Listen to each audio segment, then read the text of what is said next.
When and why did you start the business? Okay, so I started my business in 2015 because I needed to earn money for a school requirement. So we were required to have iPads, and my parents wouldn't allow me to buy an iPad because it was expensive. So I told them that since I needed it for school, I would be the one to earn the money for that. And so I looked for ways to earn enough money to pay it off, and I came up with this business, the Cups and Velvets. I sold products, cupcakes, cookies, baked goods that I make at home to the students in our school. What were the processes you have dealt with in order to establish the business? I had to come up with a name that was unique from the names of other businesses that are already established so that I'd kind of stand out and my name would stick to my customers.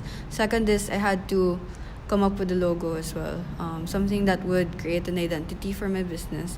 I had to make it look attractive, but at the same time, it doesn't look like the typical logos that you'd see.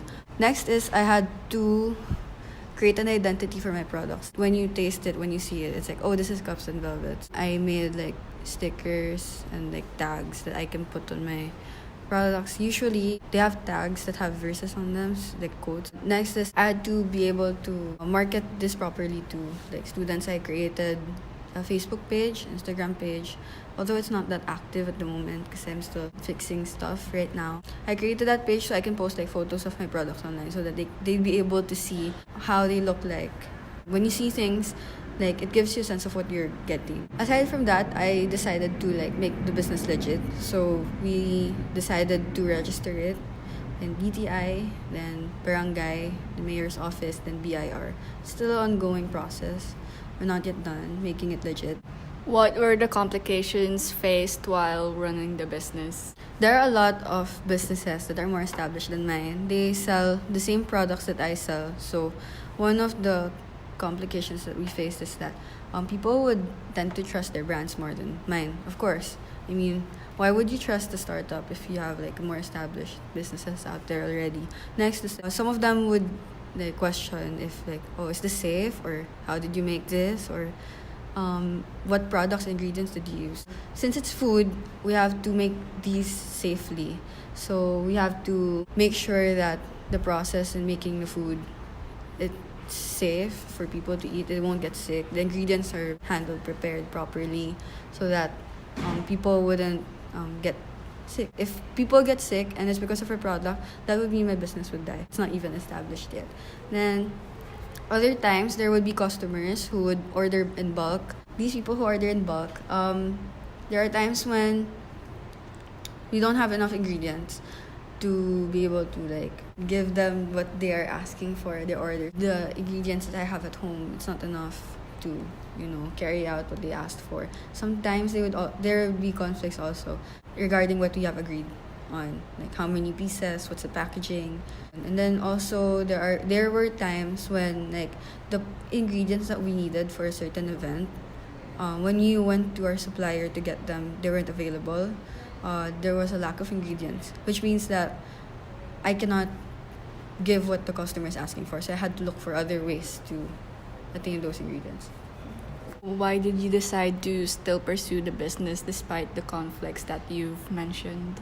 I don't think that those conflicts are like enough to stop me from continuing my business, since everybody faces challenges. Like all the businesses had to go through conflicts such as these. These are normal conflicts that you have to overcome in order for your business to grow.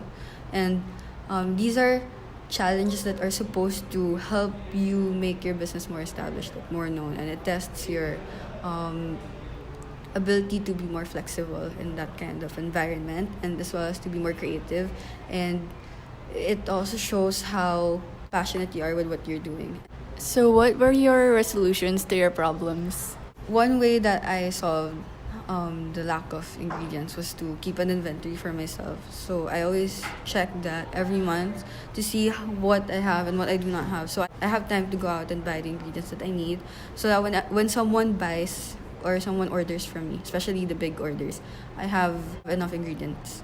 I buy them a little bit ahead of time, not like too much, para na the ingredients will spoil already. So I still make sure that they're in good condition as well. Then when we have people who order a large amount of food, I make sure there's a contract so that there's a written proof of what we agreed on, so that if something goes wrong while we are delivering the product, we can go back to the contract, which was signed by both parties.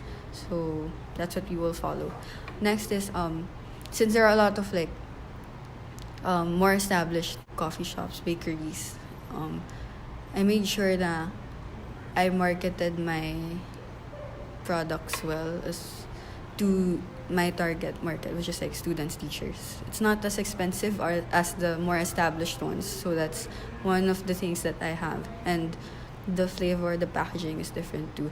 I also made sure that the people who bought from me would be happy and like satisfied with what they got, because I word of mouth marketing strategy. How do you think are you an entrepreneur in the whole situation of creating and running a business?